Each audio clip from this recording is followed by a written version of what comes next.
नमस्कार दोस्तों, आज हम रीजनिंग का प्रैक्टिस सेट तीसरा देखेंगे। इसमें रीजनिंग के 20 इंपॉर्टेंट प्रश्न है। यदि आप railway, NTPC, RPF, constable, SSC, GD की तैयारी कर रहे हो तो ये प्रैक्टिस सेट आपके लिए काफी इंपॉर्टेंट है, क्योंकि इस प्रैक्टिस सेट में जो प्रश्न दिए गए हैं इन्हीं टाइप के प्रश्न आपकी परीक्षाओं में पूछे जाएंगे। तो चलिए हम शुरू करते हैं प्रश्न 1 से। हमें पहला प्रश्न दिया है। प्रश्न कह रहा है कि जिस प्रकार पहले युग्म का संबंध है उसी प्रकार दूसरे युग्म में प्रश्न चिन्ह को ज्ञात कीजिए। यहाँ पर जिस प्रकार 71,007 का संबंध 37,005 से है, उसी प्रकार 90,099 का संबंध किससे होगा ये हमें बताना है। ठीक है, तो ये हमारा नंबर एनालॉजी का प्रश्न है। तो हम सबसे पहले यहाँ पर ये पता करेंगे कि 71,007 का संबंध 37,005 से कैसे है, उसी प्रकार हम यहाँ पर 90,099 का संबंध बताएंगे। ठीक है, तो यहाँ पर देखिए संख्या को ध्यान से देखिए, संख्या में यहाँ पर बड़ी दिखाई दे रही है। ठीक है, यहाँ पर लिखा है 71,007 और यहाँ पर लिखा है 37,005, यानी यहाँ पर माइनस करके बताया है। अब कितना माइनस करा है, तो यहाँ पर देखिए 71,007 से 37,005 यानी यहाँ पर माइनस किया है 34,002। कितना करा है, तो यहाँ पर क्या है 34,002 को माइनस करा है। तो सेम तरीके से यहाँ पर हम क्या करेंगे 90,099 का बताएंगे, तो इसमें भी हम क्या करेंगे 34,002 को माइनस कर लेंगे। ठीक है, तो यहाँ पर अगर हम 34,002 को माइनस करते हैं तो कितने बचेंगे, यहाँ पर देखिए 90,099 यानी यहाँ पर बचेंगे हमारे पास 56,097। कितने बचेंगे 56,097। ठीक है, कितने 56,097। ऑप्शन में देखेंगे तो ऑप्शन में हमारे पास यहाँ पर कहीं भी नहीं है, तो ये लॉजिक हमारा यहाँ पर नहीं लगेगा। ठीक है, तो यहाँ पर थोड़ा सा आप लॉजिक को समझिए। जितना प्रश्न बड़ा होता है, जितना कठिन दिखता है प्रश्न, उतना ही सरल होता है। बस आप लॉजिक को समझिए। यहाँ पर हम क्या करते हैं, डिजिट का योग वाला लॉजिक लगाते हैं। अब देखिए, जिससे यहाँ पर डिजिट जोड़ते हैं तो जैसे 7 और 1 कितने होंगे 8, 808, 808, 87, 15। नहीं, इनका योग हमें कितना मिला है 15 मिला है। ठीक है, अब देखिए हम 37,005 का डिजिट योग देखते हैं। तो यहाँ पर भी 3 और 7 को जोड़ेंगे 10, 10 7 10 0 0 10 0 10 ही होगा, 10 5 15।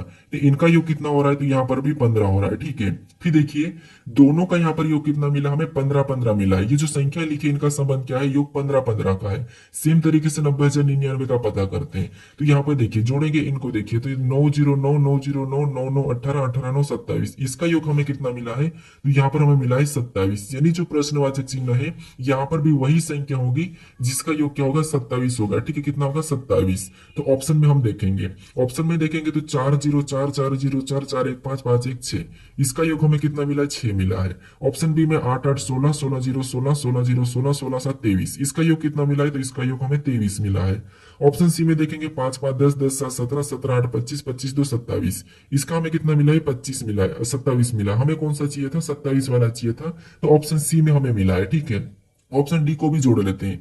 6 6 12 12 0 12 12 0 12 12 7 19, यहाँ पर कितना हुआ 19। हमें कौन सा वाला चाहिए था, 27 वाला चाहिए था, तो ऑप्शन नंबर सी में दिया है। ऑप्शन नंबर सी हमारा यहाँ पर क्या होगा, सही जवाब होगा। ठीक है, तो जो प्रश्नवाचक चिन्ह यहाँ पर क्या होगा, तो यहाँ पर होगा 55,782। क्या होगा 55,782। अब चलिए हम बढ़ते हैं प्रश्न 2 पे। अब दूसरे नंबर का प्रश्न दिया है। अब प्रश्न कह रहा है कि निम्नलिखित श्रृंखला में प्रश्न चिन्ह के स्थान पर कौन सी संख्या होगी। यानी हमें यहाँ पर एक श्रृंखला श्रेणी दी है, इसी में एक प्रश्नवाचक चिन्ह दिया है, यहाँ पर कौन सी संख्या होगी यह हमें बताना है। ठीक है, अब देखिए जब भी हम श्रृंखला के प्रश्नों को सोल्व करते हैं तो सबसे पहले हम संख्या को ध्यान से देखते हैं कि संख्या कैसे लिखी है, किस प्रकार लिखी गई है। ठीक है, तो यहाँ पर देखिए सबसे पहले 12 लिखा, 12 के बाद 26, 26 के बाद 54, 54 के बाद 110 और अगली संख्या हमें बताना है। तो यहाँ पर देखिए अगर हम देखते तो यहाँ पर 12 से 26 यानी लगभग यहाँ पर गुना हो रहा है। तो 12 से 26 की ओर जाते हैं तो 12 का 2 गुना करेंगे तो कितना होंगे 24, और 24 में प्लस 2 करेंगे तो कितना हो जाएंगे 26, और 26 यहाँ पर लिखा है। उसी तरीके से आगे बढ़ते हैं। अब देखिए 26 से यहाँ पर क्या लिखा है 54, 26 के बाद 54 यानी 26 का भी 2 गुना करते हैं तो 26 का 2 गुना कितना होगा 52, और 52 में अगर हम 2 प्लस करेंगे तो कितना हो जाएंगे 54, और यहाँ पर 54 भी लिखा है। उसी तरीके से आगे बढ़ते हैं तो यहाँ पर 54 के बाद क्या लिखा है 110, यानी 54 का भी अगर हम 2 गुना करेंगे तो कितना होंगे 108, 108 में अगर 2 प्लस करेंगे तो कितना हो जाएंगे 110, 110 भी यहाँ पर लिखा है। उसी तरीके से आगे वाली संख्या बताने के लिए हम क्या करेंगे, इसी पैटर्न का फॉलो करेंगे, 2 गुना प्लस 2, 2 गुना प्लस 2। तो यहाँ पर भी 110 का 2 गुना करेंगे तो कितना होंगे 220, और 220 में 2 को जोड़ देंगे कितना हो जाएंगे 222। तो अगली संख्या हमारी कौन सी हो जाएगी 222। ठीक है, ऑप्शन में देखिए तो ऑप्शन नंबर हमें यहाँ पर डी में दिया है, ऑप्शन नंबर डी हमारा यहाँ पर सही जवाब हो जाएगा। अब चलिए हम बढ़ते हैं प्रश्न 3 पे। अब तीसरे नंबर का प्रश्न दिया है।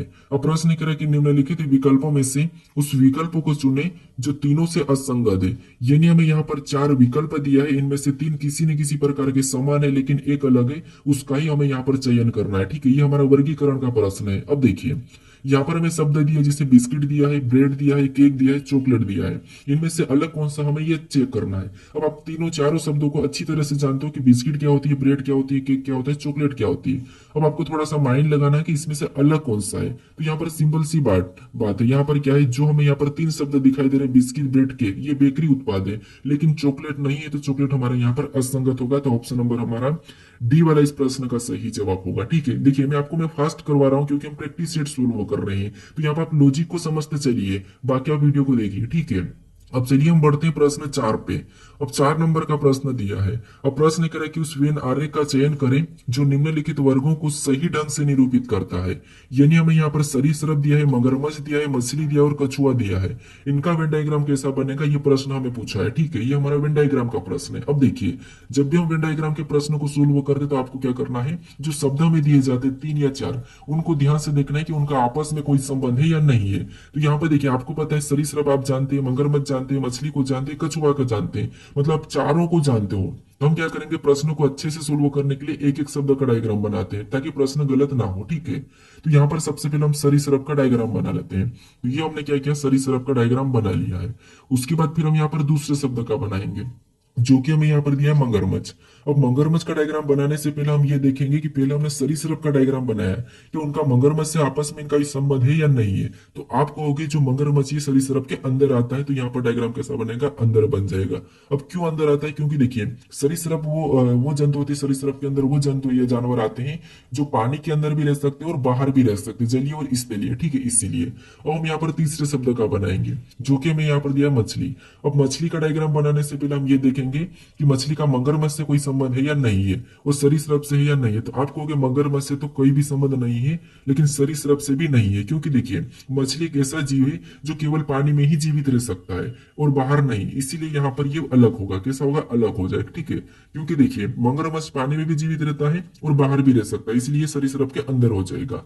उसके बाद हम यहाँ पर क्या करेंगे, चौथे शब्द का बनाएंगे, जो कि हमें यहाँ पर दिया है कछुआ। अब कछुआ का डायग्राम बनाने से हम देखेंगे कछुआ का मछली से कोई संबंध है कि नहीं, मगरमच्छ से है कि नहीं और सरीसृप से है कि नहीं। तो आप कहोगे कछुआ का मछली से कोई भी संबंध नहीं है, यहाँ पर मगरमच्छ से भी कोई भी संबंध नहीं है। ठीक है, इन दोनों तीनों से कोई भी संबंध नहीं है, लेकिन कछुआ का सरीसृप से संबंध है, क्योंकि देखिए कछुआ भी ऐसा जीव है जो पानी के अंदर भी रह सकता है और बाहर भी रह सकता है। ठीक है, तो यहाँ पर इसका सरीसृप से संबंध है, मतलब ये सरीसृप के अंदर आ जाएगा, लेकिन यहाँ पर मगरमच्छ से अलग बनेगा। तो डायग्राम कैसा बना हमारा, कुछ इस टाइप से बना है। ठीक है, ऑप्शन में देखेंगे तो ऑप्शन नंबर हमें यहाँ पर बी में दिया है, तो ऑप्शन नंबर बी हमारा यहाँ पर सही जवाब होगा। ठीक है, आपको यहाँ पर आसानी से समझ में आ चुका होगा। अब चलिए हम बढ़ते हैं प्रश्न 5 पे। अब 5 नंबर का प्रश्न दिया है। अब प्रश्न ये कह रहा है कि किसी निश्चित कोड भाषा में किंग्स को RFMHJ कोडित किया जाता है, तो क्यून को कैसे कोडित करेंगे, ये प्रश्न हमें पूछा है। ठीक है, तो ये हमारा कोडिंग डिकोडिंग का प्रश्न है। अब कोडिंग डिकोडिंग का आपको पता है, अल्फाबेट में जो 1 से लेकर 26 लेटर है उनके ही साथ हमें खेल खेलना है। यानी माइनस प्लस जो भी हो रहा है उसका विपरीत है, जो भी हो रहा है वही देखते हैं हम। ठीक है, और कैसे चेक करते हैं, तो यहाँ पर जो किंग्स लिखा है इनके लेटर के बाद हम एक एक लेटर को यहाँ पर देखते हैं। ठीक है, कि माइनस करके लिखा है, प्लस करके लिखा है, पीछे से लिखा, आगे से लिखा, क्रॉसिंग करा है या उनका ही विपरीत लिखा है। तो यहाँ पर देखिए, अगर हम एक एक को देखते तो यहाँ पर के से यहाँ पर आर, मतलब यहाँ पर प्लस कितना किया है, 7। यही तरीका यहाँ पर भी हम 7 प्लस करके देख लेते हैं। तो यहाँ पर क्यू 17 नंबर पे 7 प्लस करेंगे तो 24 नंबर पे आपको पता है क्या आता है, एक्स होता है। तो लेकिन ऑप्शन में शुरू में कहीं भी एक्स नहीं है, तो ये लॉजिक हम नहीं लगाएंगे। अब क्या करते हैं, पीछे से देखते हैं। आगे वाला देखा, पीछे से यहाँ पर एस के बाद आर, मतलब यहाँ पर क्या क्या, तो यहाँ पर -1 कर रहा है। ठीक है, फिर और इधर देखेंगे तो यहाँ पर भी -1 हो रहा है। क्या हो रहा है, -1। सेम तरीके से इधर पीछे से एक बार -1 करके देख लेते हैं। तो इसमें -1 करेंगे। ठीक है, यहाँ पर -1 करेंगे तो ये कौन सा लेटर होगा, एम होगा। ऑप्शन में देखेंगे तो ऑप्शन नंबर बी में हमें एम दिया है, इसका मतलब ये लॉजिक लग सकती है। यहाँ पर क्या करेंगे, इधर पूरा चेक करेंगे तो एन से यहाँ पर क्या लिखा है, एम मतलब -1। के से यहाँ पर क्या लिखा है, एस मतलब यहाँ पर भी -1, सॉरी आई से। फिर के से यहाँ पर क्या लिखा है, जे लिखा है, यहाँ पर भी -1। यानी यहाँ पर क्या करा, पीछे से -1 करा है।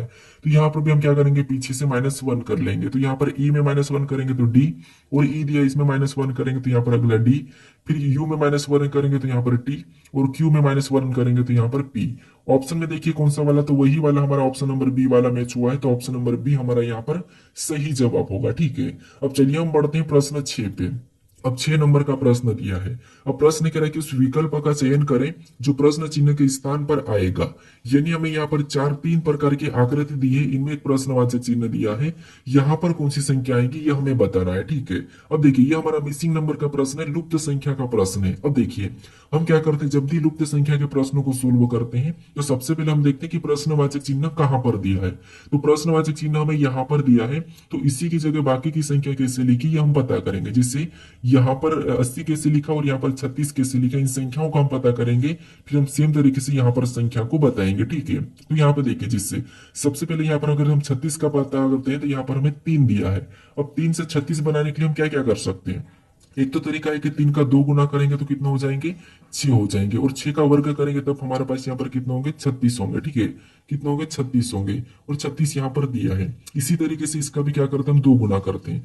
5 का 2 गुना, यानी 5 का 2 गुना कितना होगा, तो 5 का 2 गुना 10, और यहाँ पर भी सेम तरीके से 10 का वर्ग करेंगे तो 100 होना चाहिए। लेकिन यहाँ पर क्या लिखा है, 80 लिखा है। इसका मतलब ये है कि ये लॉजिक तो हमारा यहाँ पर काम नहीं कर रहा है। ठीक है, तो फिर यहाँ पर क्या कर सकते, देखिए यहाँ पर बीच में कौन सी संख्या लिखी, तो 3 लिखी है। अब यहाँ पर हम आकृति देखते हैं तो इसमें भी अलग आकृति, इसमें अलग आकृति, इसमें अलग आकृति, मतलब सभी में अलग अलग आकृतियां हैं। इसका मतलब आकृति का ही कोई लॉजिक होगा। जिससे आकृति के कोने देखते हैं तो यहाँ पर एक कोना, 2 और 3 4। अंदर वाली आकृति में कितना कोना, 4, मतलब 4 गुना कर लेते हैं। फिर बाहर वाली आकृति में 3 कोने, कितने कोने, 3 कोने, तो यहाँ पर हम 3 गुना करते हैं। अब इनका आपस में गुणा करेंगे तो यहाँ पर देखिए 3 चौक 12, 12 तिया 36। अब हमारे पास यहाँ पर 36 आ चुका है गुणा करने पर, और 36 यहाँ पर लिखा है। इसी तरीके से हम दूसरी आकृति में पता करते हैं, तो यहाँ पर क्या है, बीच में संख्या 5 है। अब देखिए अंदर वाली आकृति का कोना देखेंगे, 1 2 3 और 4। अंदर वाली आकृति में 4 कोने, मतलब गुणे 4। फिर बाहर वाली आकृति में भी हमें यहाँ पर कितने कोने दिखाई दे रहे, तो यहाँ पर भी 4 कोने दिखाई दे रहे, तो यहाँ पर भी गुणे 4। अब इसमें आपस में गुणा करेंगे तो 5 चौक 20, 20 चौक 80। यहाँ पर भी हमें 80 मिल चुका है, और 80 यहाँ पर दिया है। इसी तरीके से हम क्या करेंगे, यहाँ पर तीसरी वाली आकृति में बताएंगे। बस आप पैटर्न को समझते चलिए, लॉजिक को समझते चलिए, क्योंकि जब आप परीक्षाओं में बैठोगे तो आपको वहां पर पता चलेगा कि प्रश्नों को किस किस तरीके से सोल्व करना है, कौन कौन सी लॉजिक लग सकती है, ये आपको यहाँ पर देखने को मिलता है। ठीक है, तो यहाँ पर क्या करेंगे, बीच में कौन सी संख्या है, 4 है। अब हम आकृति की कोने को गिनते हैं, जैसे 1 2 और 3। अंदर वाली आकृति में 3 कोने, मतलब यहाँ पर गुना 3। बाहर वाली आकृति में 1 2 3 4 5 6। यहाँ पर कितने, 6, तो यहाँ पर 6 गुना हो जाएगा। आप इस आपस में गुणा करेंगे तो 4 3 12, 12 12 6 72।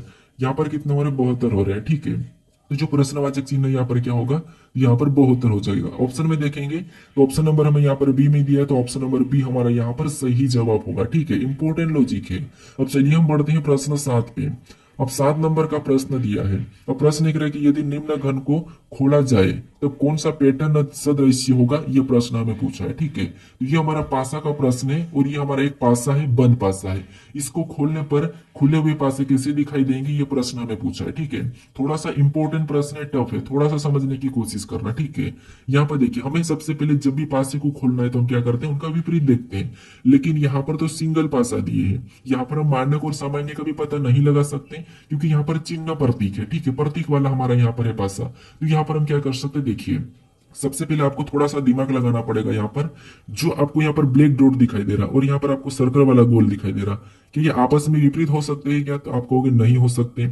और यहाँ पर ब्लैक डॉट और यहाँ पर खाली वाली जगह, क्या ये आपस में विपरीत हो सकते क्या, तो नहीं हो सकते, क्योंकि ये पड़ोसी है, पड़ोसी कभी भी विपरीत नहीं हो सकता। और यहाँ पर भी देखिए सर्कल और ये खाली जगह, क्या ये आपस में विपरीत होंगे क्या, तो ये भी नहीं होंगे, मतलब ये आपस में विपरीत नहीं होंगे। ठीक है, तो हम ऑप्शन में यही चेक कर लेंगे कि ये आपस में विपरीत तो नहीं है। तो यहाँ पर देखिए ऑप्शन ए में चेक करते हैं, तो यहाँ पर विपरीत आपको पता है, हम एक छोड़ के एक चलते हैं, जैसे इसका विपरीत ये, इसका विपरीत ये, और इसका विपरीत ये, हम ऐसे देखते हैं। ठीक है, तो यहाँ पर देखेंगे तो यहाँ पर हमें ब्लैक डॉट और यहाँ पर गोल सर्कल आपस में विपरीत दिखाई दे रहे हैं, लेकिन यहाँ पर तो पड़ोसी है, इसका मतलब ये है कि विपरीत नहीं हो सकते, तो ये वाला हमारा पासा नहीं हो सकता है। ठीक है, उसके बाद ऑप्शन बी को देखेंगे, तो यहाँ पर खाली जगह का विपरीत खाली जगह, ठीक है, ये हो सकता है। फिर यहाँ पर एक लाइन है चार कोण वाली, इसका विपरीत क्या है, गोल है, ये भी हो सकता है। और यहाँ पर क्रॉसिंग का विपरीत क्या है, ब्लैक डॉट है, मतलब ये हो सकता है, मतलब ऑप्शन भी हमारा हो सकता है। ठीक है, क्योंकि यहाँ पर सभी की सभी हमारे पड़ोसी विपरीत नहीं है। उसके बाद ऑप्शन सी को चेक कर लेते हैं, तो यहाँ पर खाली जगह ब्लैक डॉट की विपरीत दिखाई दे रही है, तो यहाँ पर खाली जगह और ये पड़ोसी है, तो यहाँ पर विपरीत कैसे हो सकते, तो ऑप्शन सी नहीं होगा। ठीक है, ऑप्शन डी में चेक कर लेते हैं। ऑप्शन डी में भी खाली जगह हमारी यहाँ पर देखिए सर्कल वाले के विपरीत है, क्या ये एक दूसरे के विपरीत होंगे क्या, तो नहीं होंगे, मतलब ऑप्शन डी भी नहीं होगा।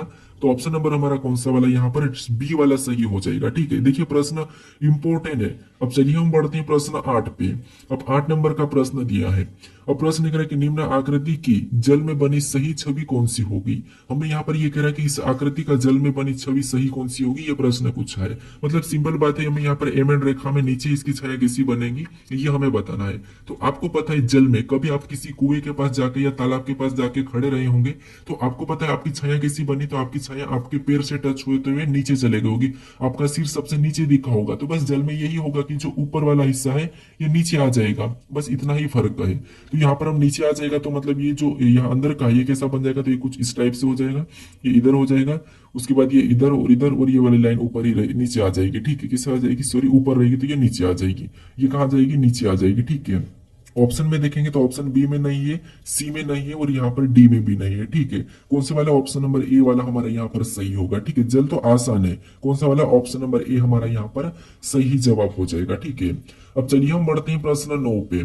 अब 9 नंबर का प्रश्न दिया है। अब प्रश्न करें कि निम्न में से कौन से प्रतीक उन सज्जनों को निरूपित करता है जो अभिनेता भी है। यानी हमें यहाँ पर क्या दिया है, ये भी हमारा वेन डायग्राम का ही प्रश्न है, ये हमारी टाइप दूसरी है। ठीक है, यहाँ पर कह रहा है कि उन सज्जनों को निरूपित करता है जो अभिनेता भी है। तो हमें यहाँ पर सबसे पहले आकृति में समझना होगा कि जैसे यहाँ पर त्रिभुज के अंदर जितनी भी संख्या है और ये जितने भी प्रतीक है वो सभी के सभी क्या है, अभिनेता है। और यहाँ पर वृत्त के अंदर जितने भी प्रतीक है वो सभी के सभी अपने आप में चिकित्सक है।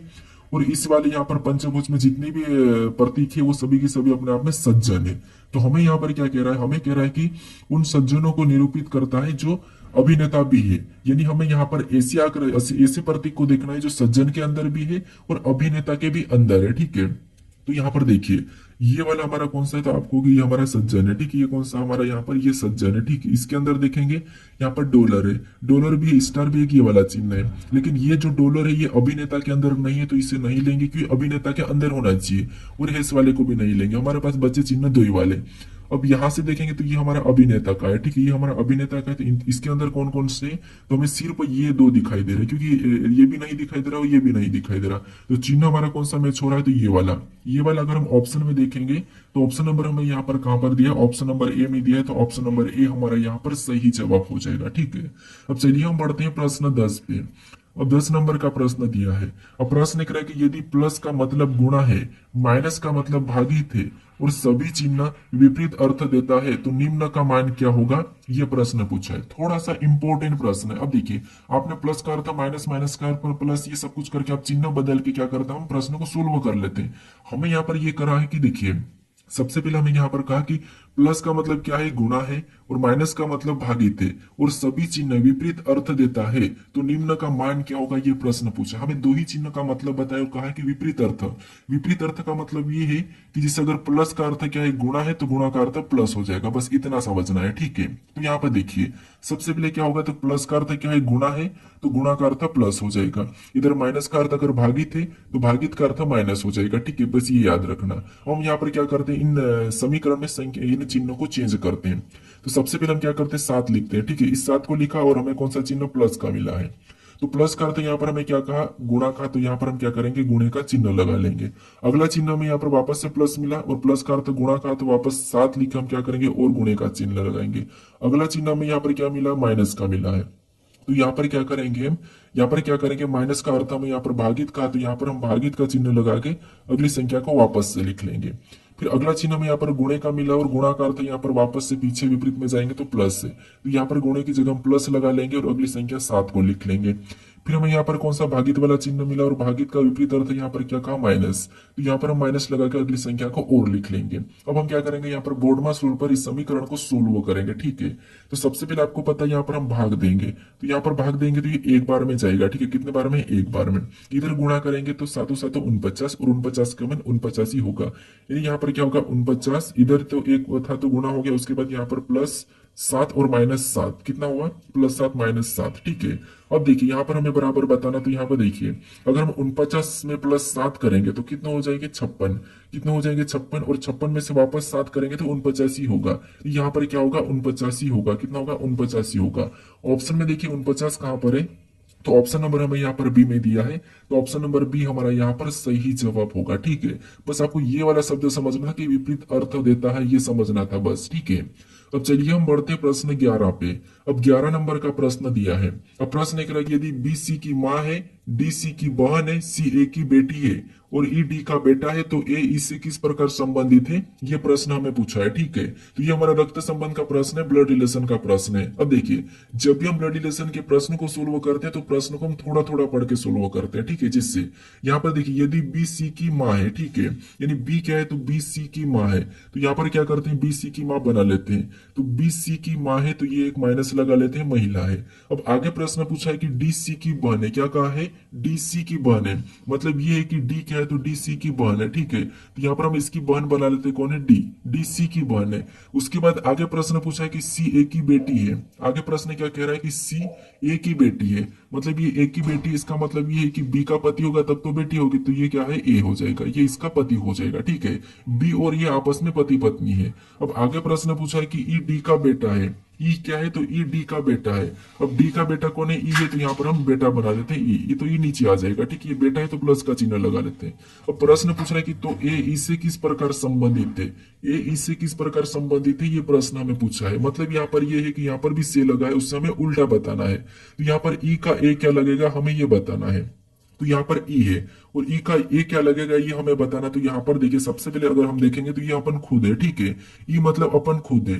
अब आप यहाँ पर हो और ये आपकी माँ है, आपकी माँ और ये आपकी बहन, ये कौन है, ये आपकी बहन है। ठीक है, बेटी मतलब बहन है। उसके बाद ये आपकी बहन है। ठीक है, ये आपकी बहन है और ये आपकी माँ है, सॉरी ये आप हो और ये आपकी माँ, और ये आपकी माँ की बहन और आपकी माँ की बहन की माँ और ये पिता। इसका मतलब ये कि आपका भी ये पिता होगा, कौन होगा, आपका भी ये पिता ही होगा। अब देखिए, ये आप हो, ठीक है, सॉरी ये इनके आपकी माँ का पिता होगा। अब ये आप हो और आपकी माँ का ये पिता है, कौन है, ये आप हो और ये आपकी माँ का पिता ए है। तो हमें पूछा है कि इससे किस प्रकार संबंधित ए, मतलब आपका ए क्या लगेगा, तो आपको होगा नाना लगेगा, क्या लगेगा, नाना लगेगा। तो ऑप्शन में देखिए, ऑप्शन में हमारे पास यहाँ पर नाना नहीं है, तो इसका मतलब ये है कि ये अपनी माँ का पिता लगेगा। तो ऑप्शन में हमें ये दिया है, तो ऑप्शन नंबर हमारा यहाँ पर कौन सा वाला, ये वाला सही जवाब हो जाएगा। ठीक है, कौन सा वाला, ऑप्शन नंबर है माँ का पिता। ठीक है, अब चलिए हम बढ़ते हैं प्रश्न 12 पे।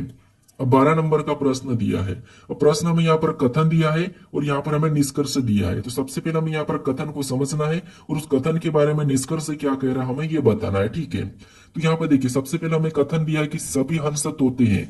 इस सभी के सभी जितने भी हंस है, ठीक है, हंस का मैं एच लेता हूँ और सभी हंस क्या है, सभी के सभी हंस तोते हैं। ठीक है, क्या है, तोते हैं। तो यहाँ पर क्या करते हैं, तोते के अंदर बना लेते हैं, सभी हंस तोते हैं, तो तोते का मैं टी लेता हूं प्रतीक। उसके बाद हम दूसरे यहाँ पर कथन को समझेंगे। तो यहाँ पर दूसरा कथन कह रहा है कि कोई भी तोता कोयल नहीं है, कोई भी तोता कोयल नहीं, इसका मतलब है कि कोयल इनसे अलग है। क्या है, कोयल इनसे अलग है। अब देखिए, इसके बारे में हमें यहाँ पर निष्कर्ष क्या कह रहा हम ये देखेंगे। ठीक है, अब देखिए, पहला निष्कर्ष कह रहा है कि कोई भी हंस कोयल नहीं है। कि यहाँ पर कोयल और हंस का आपस में कोई संबंध दिखाई दे रहा है क्या, तो नहीं। तो ये सही कह रहा है कि कोई भी हंस कोयल नहीं है, तो ये बात तो सही है कि कोई भी हंस कोयल नहीं है। उसके बाद दूसरे को देखते हैं। दूसरा कह रहा है कि सभी तोते हंस है। कि आपको यहाँ पर सभी तोते हंस दिखाई दे रहे हैं क्या, तो आप कहोगे सभी तोते हंस नहीं है, सभी हंस तोते। हम अंदर से बाहर जा सकते लेकिन बाहर से अंदर नहीं आ सकते। हम अंदर से बाहर जा सकते लेकिन बाहर से अंदर नहीं आ सकते, इसीलिए यहाँ पर सभी तोते हंस नहीं है, सभी हंस तोते हैं। तो ये वाला हमें यहाँ पर क्या कह रहा है, गलत कह रहा है। तो यहाँ पर निष्कर्ष कौन सा अनुसरण कर रहा है, तो निष्कर्ष हमारा पहला वाला अनुसरण कर रहा है। तो ऑप्शन नंबर हमारे यहाँ पर सी वाला सही जवाब होगा। ठीक है, कभी भी याद रखना कि हम बाहर से अंदर नहीं आ सकते लेकिन अंदर से हम बाहर जा सकते हैं। ठीक है, तो ऑप्शन नंबर हमारे यहाँ पर सी वाला सही जवाब होगा। अब चलिए हम बढ़ते हैं प्रश्न 13 पे। अब 13 नंबर का प्रश्न दिया है। अब प्रश्न यहाँ पर कह रहा है कि यदि व्हाइट को 46 16 18 40 10 और ब्लू को 4 24 42 10 कहा है, तो रेड का कोड ज्ञात करें। यानी हमें यहाँ पर कह रहा है, ये हमारा कोडिंग डिकोडिंग का ही प्रश्न है।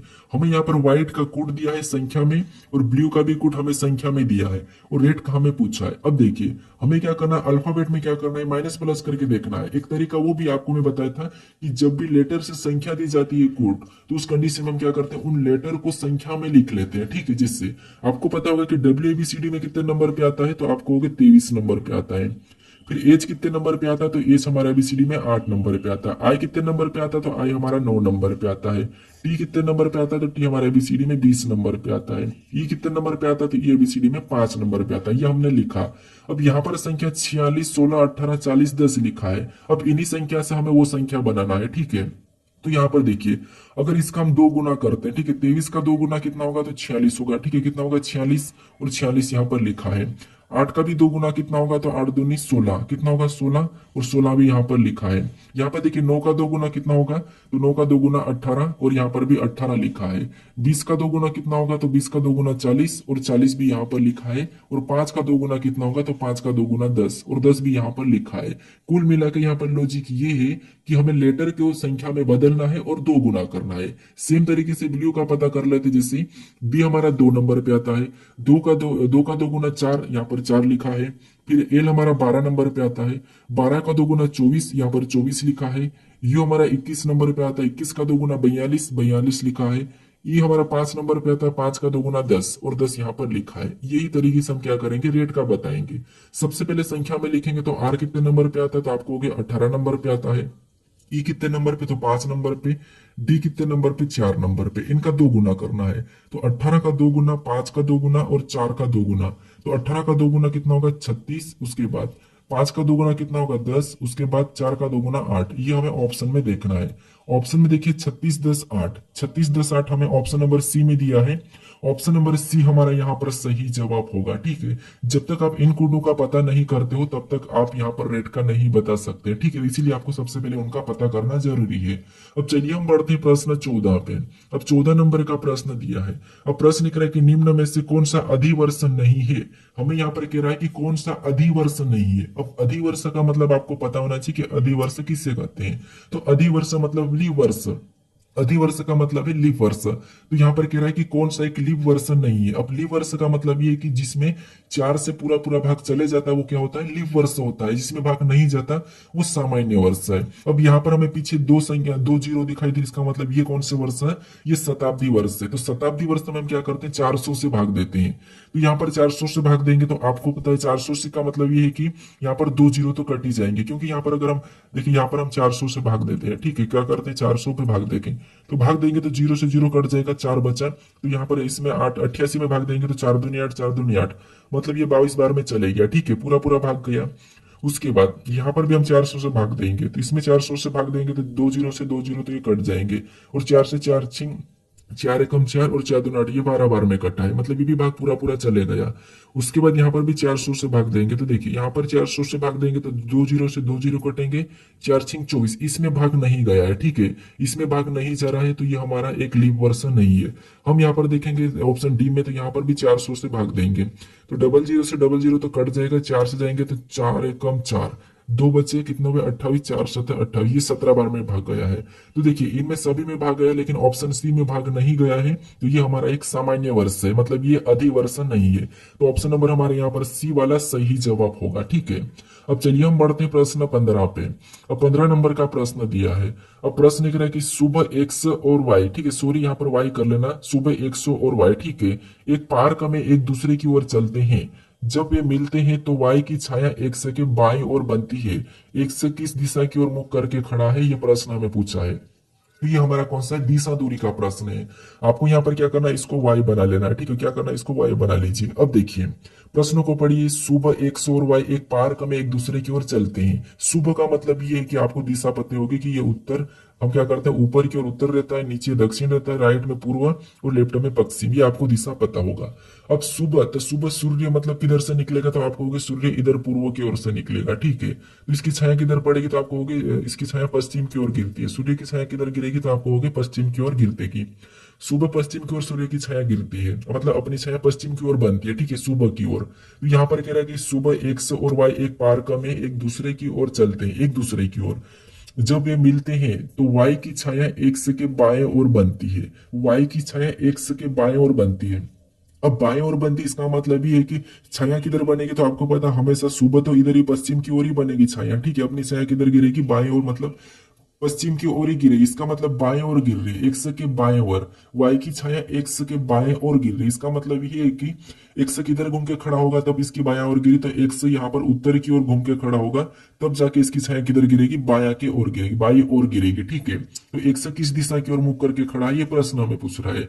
तो जब एक्स उत्तर की ओर घूम के खड़ा रहेगा तब इसकी छाया किधर गिरेगी, बाई ओर गिरेगी। क्योंकि अपना बाया देखिए, आपको खुद को ले लीजिए, आपका बाया किधर है, इस साइड है, तो इसकी छाया सुबह किधर गिरेगी, इधर गिरेगी। शाम को इसकी छाया इधर गिरेगी, क्योंकि शाम को सूर्य इधर आ जाता है। ठीक है, तो इसीलिए यहाँ पर सही जवाब हमारा होगा कि एक्स उत्तर की ओर मुख करके खड़ा है। तो ऑप्शन में देखिए उत्तर कहाँ पर है, तो ऑप्शन नंबर डी में दिया है, तो ऑप्शन नंबर डी हमारा यहाँ पर सही जवाब हो जाएगा। ठीक है, अब चलिए हम बढ़ते हैं प्रश्न 16 पे। अब 16 नंबर का प्रश्न दिया है। अब प्रश्न कह रहा है कि यदि घड़ी में 10 बजे हो तो घड़ी के घंटे और मिनट वाली सुइयां कितने डिग्री का कोण बनाती है, यह प्रश्न पूछा है। अब देखिए, किसी घड़ी में 10 बजे हैं और उनमें घंटे और मिनट वाली सुइयां कितने डिग्री का कोण बनाएगी, यह प्रश्न पूछा है। सबसे पहले तो आपको घड़ी को समझना चाहिए, घड़ी को पता होना चाहिए, याद होना चाहिए कि ये घड़ी है। ठीक है, यहाँ पर 12, नीचे 6, उसके बाद इधर 3 और यहाँ पर 9, बीच में आपका होगा तो यहाँ पर 8 और 7, और यहाँ पर क्या होगा 5 और यहाँ पर 4, इधर 2 और इधर 1 बजेगा। ठीक है, इधर 10 और यहाँ पर 11। अब देखिए, यहाँ पर कह रहा है कि 10 बजे, मतलब एक यहाँ पर काटा होगा और ये घंटे वाला काटा है। ठीक है, कह रहा है कि 10 बजे घंटे और मिनट की सुई कितने डिग्री का कोण बनाएगी। तो यहाँ पर 10 बजे है। ठीक है, कितनी 10 बजे, और यहाँ पर फिक्स बार, मतलब 10 बजे मतलब 00, मतलब ये वाला काटा यहाँ पर रहेगा, तो कितने घंटे का अंतर है, 1 2, मतलब घंटे वाली सुई एक घंटे में कितने डिग्री का कोण बनाती, तो 30 डिग्री का। कितने, 30 डिग्री। एक घंटे में 30 डिग्री, मतलब यहाँ पर 2 घंटे का अंतर है, तो यहाँ पर हम 2 गुना कर लेंगे, तो यहाँ पर कितना हो जाएगा 60, यानी कि 60 डिग्री का कोण बनाएगी। ऑप्शन में देखिए 60 डिग्री, तो ऑप्शन नंबर हमें यहाँ पर सी में दिया है, ऑप्शन नंबर सी हमारा यहाँ पर सही जवाब होगा। ठीक है, अगर मिनट दिया रहता तो आपको पता है, मिनट में भी देखिए, जैसे मान लो 20 मिनट कहा, तो मिनट की सुई 20 मिनट में क्या करते हैं, आधी डिग्री यानी कि 10 डिग्री बनाएगी, हर मिनट के आधी बनाती है। लेकिन हमारा यहाँ पर फिक्स 10 बजे कहा था, तो ऑप्शन नंबर सी हमारा यहाँ पर सही जवाब हो जाएगा। अब चलिए हम बढ़ते हैं प्रश्न 17 पे। अब 17 नंबर का प्रश्न दिया है। अब प्रश्न कह रहा है कि यहाँ पर देखिए, दी गई आकृति कौन से विकल्प में सन्निहित है, यानी जो आकृति हमें यहाँ पर प्रश्न आकृति दी है, ये किस विकल्प में दिखाई दे रही है, ये हमें बताना है। ठीक है, आसान भाषा में समझिए। तो देखिए, यहाँ पर अगर हम देखेंगे तो ऑप्शन कहाँ कहाँ पर दिखाई दे रही है, तो इस बार कर एक तो हमें यहाँ पर बनती हुई नजर आ रही है, बाकी हमें ये वाला भी फर्स्ट वाला दिखाई दे रहा है। फिर यहाँ सीधे लाइन जाना चाहिए, तो यहाँ पर सीधे लाइन नहीं कि ऑप्शन डी नहीं होगा, सी भी नहीं होगा, ए भी नहीं होगा, ये हमारी सीधी लाइन गई। उसके बाद यहाँ से देखेंगे तो ये वाली हमारी यहाँ पर पूरी पूरी यहाँ पर मैच हो गई। ठीक है, तो ऑप्शन नंबर कौन से वाला में सन्निहित है, तो ऑप्शन नंबर बी में सन्निहित है, तो ऑप्शन नंबर बी हमारा यहाँ पर सही जवाब हो जाएगा। ठीक है, अब चलिए हम बढ़ते हैं प्रश्न 18 पे। अब 18 नंबर का प्रश्न दिया है। अब प्रश्न कह रहा है कि दी गई आकृति में कितनी सीधी रेखाएं हैं, यानी इस आकृति में कितनी सीधी रेखा है, इसी कितनी सीधी रेखाएं हैं, ये प्रश्न हमें पूछा है। तो यहाँ पर ना तो हमें वर्ग बताना, ना हमें आयत बताना, हमें तो यहाँ पर बताना कि सीधी रेखाएं कितनी है। अब देखिए, यहाँ पर सीधी रेखा गिनते तो सबसे पहले इधर आड़ी वाली को 1, उसके बाद यहाँ से ये 2, उसके बाद ये 3, ये 4, उसके बाद ये 5 और ये 6। इधर से कौन सी कितनी रेखा है, तो यहाँ पर ये वाली 6 रेखा। ठीक है, ये वाली कितनी है, 6 है। फिर हम यहाँ पर खड़ी वाली देखते हैं, तो खड़ी वाले में एक हमारी एक ये है, फिर ये 2, फिर ये 3, ये 4, ये 5 और ये 6 हमारी खड़ी वाली भी है। ठीक है, सॉरी यहाँ पर ये वाली लाइन कितनी है, तो ये वाली 6 है। मतलब टोटल हमारे पास यहाँ पर कितनी लाइन मिली है, तो यहाँ पर हमें 12 मिली है। ऑप्शन में देखेंगे 12, तो हमें ऑप्शन नंबर कहाँ पर दिया, तो ऑप्शन नंबर बी में दिया है। ऑप्शन नंबर बी हमारा यहाँ पर सही जवाब होगा। ठीक है, अब चलिए हम बढ़ते हैं प्रश्न 19 पे। अब 19 नंबर का प्रश्न दिया है। अब प्रश्न कह रहा है कि एक जंगल में क्रम से 720 पेड़ है, जिसमें सेब का स्थान शुरू से 320वें स्थान पर है, तो पीछे से सेब का स्थान क्या होगा, यह प्रश्न हमें पूछा है। ठीक है, अब देखिए, ये हमारा क्रम व्यवस्था का प्रश्न है। एक जंगल में टोटल पेड़ों की संख्या कितनी है, 720 है। ठीक है, कितनी है, 720 शुरू से। उसमें पूछा है कि सेब का शुरू से स्थान कितना है, तो 320 से, तो पीछे से कितना होगा, ये प्रश्न पूछ रहा है। हम क्या करते हैं, कुल में से जब भी हम कोई सा स्थान बताते हैं, तो हमें एक स्थान दिया जाता है, उसको घटा के हम क्या करते हैं, प्लस कर देते हैं। तो यहाँ पर कुल हमारे पास 720 पेड़ है, उसमें से सेब का स्थान शुरू से कितना है, तो शुरू से 320 से, तो 320 को घटा के हम क्या करेंगे, यहाँ पर +1 कर लेंगे। तो 720 में 320 को घटाएंगे तो कितना बचेंगे, 400, और 400 में +1 करेंगे तो हमारे पास यहाँ पर क्या हो जाएगा, 401 हो जाएगा। कितना हो जाएगा, 401। तो यहाँ पर 401 हम ऑप्शन में देखेंगे तो ऑप्शन नंबर बी में दिया है, ऑप्शन नंबर बी हमारा यहाँ पर सही जवाब होगा। ठीक है, अब चलिए हम बढ़ते हैं प्रश्न 20 पे। अब 20 नंबर का प्रश्न दिया है। अब प्रश्न करें कि नीचे दी गई आकृति में कितने पंचभुज है, यानी इस आकृति में कितने पंचभुज है ये प्रश्न पूछा है, ना कि आपको यहाँ पर त्रिभुज बताना है। तो देखिए हर बार आप त्रिभुज वाला प्रश्न सोल्व करते हैं आपको सभी आना चाहिए, पंचभुज चतुर्भुज सब कुछ आना चाहिए, ठीक है। तो यहाँ पर आपको बताना कि पंचभुज की संख्या कितनी है। तो यहाँ पर देखिए सबसे पहले हम किसी एक हिस्से को पकड़ के चलेंगे। तो यहाँ पर मान लीजिए हम इस हिस्से से पकड़ लेते हैं, ठीक है। पहला वाला मैं बताता हूँ, तो यहाँ पर एक, फिर ये दो, यहाँ से तीन, ये चार, ये पांच, ये मतलब पंचभुज है, ठीक है। ये हमने पंचभुज पहला वाला पता कर लिया, क्योंकि पांच कोने वाला चाहिए, तो यहाँ से हमारा पांच कोने वाला मिल चुका है, ठीक है। ये हमारे पास पांच कोने वाला है, ठीक है। कितने, पांच को, मतलब ये पंचभुज है। उसके बाद फिर हम और देखेंगे तो यहाँ पर देखिए जिससे इधर देखेंगे तो एक और हमारा यहाँ से बन रहा है, जिससे यहाँ से चलेंगे, ठीक है। यहाँ से हम और चलते हैं तो यहाँ से एक ये, यहाँ से ये, यहाँ से ये, यहाँ से ये, ठीक है। ये हमारा एक पंचभुज है, ठीक है। यहाँ से ये सीधे चले गया। तो कितने हो गए, अभी तक दो हमारे पास हो चुके हैं। और तीसरों को देखते हैं, तो तीसरा हमारे यहाँ पर कहाँ से दिखाई दे रहा है, तो आप कहोगे तीसरा हमें यहाँ से दिखाई दे रहा है, ठीक है। कहाँ से दिखाई दे रहा है, तो इधर से हमें यहाँ पर तीसरा दिखाई दे रहा है, जिसे यहाँ से पकड़ेंगे, ठीक है। यहाँ से पकड़ेंगे तो यहाँ से ये आया, अपन यहाँ से गए, फिर ये आया, यहाँ से गए, फिर हम यहाँ से ये आया, यहाँ गए, फिर हमने ये यहाँ से यहाँ गए, ठीक है। कहाँ गए, यहाँ पे। तो एक कोना वाला हमारा यहाँ पर है, सॉरी यहाँ से नहीं, यहाँ से जाएंगे, ठीक है। कहाँ से, यहाँ से जाएंगे, ये वाला है, ठीक है। तो इसमें टोटल कितने, तो हमें तीन दिखाई दे रहे हैं, कितने, तीन। तो ऑप्शन नंबर में तीन देखेंगे तो ऑप्शन नंबर हमें यहाँ पर कहाँ पर, डी में दिया है। तो ऑप्शन नंबर डी हमारा यहाँ पर सही जवाब होगा, ठीक है। अब चलिए हम बढ़ते हैं प्रश्न अगले की ओर। अगला प्रश्न देखिए, जो प्रश्न हमें दिया है वो आपके लिए टेस्ट प्रश्न है, ठीक है। यानी प्रश्न कह रहा है कि निम्नलिखित आकृति में कितने व्रत है, ये हमें आपको बताना है, ठीक है। तो देखिए इसका सही जवाब क्या है, ये आप मुझे कमेंट करके बताइए कि इस वाली आकृति में व्रतों की संख्या कितनी है, ये मुझे आप कमेंट करके बताइए, ठीक है। अब देखिए आप अगर इससे पहले वाले वीडियो को नहीं देखे हो तो यहाँ पर आपको वो वाले वीडियो दिख जाएगा, वहां पर क्लिक करके इस वीडियो को भी जरूर देख लीजिए, ठीक है। अगर इस चैनल को अभी तक सब्सक्राइब नहीं करे तो इस चैनल को जरूर सब्सक्राइब कर लीजिए, अपने दोस्तों तक वीडियो को शेयर कर दीजिए। अब चलिए हम मिलते हैं नेक्स्ट वीडियो में।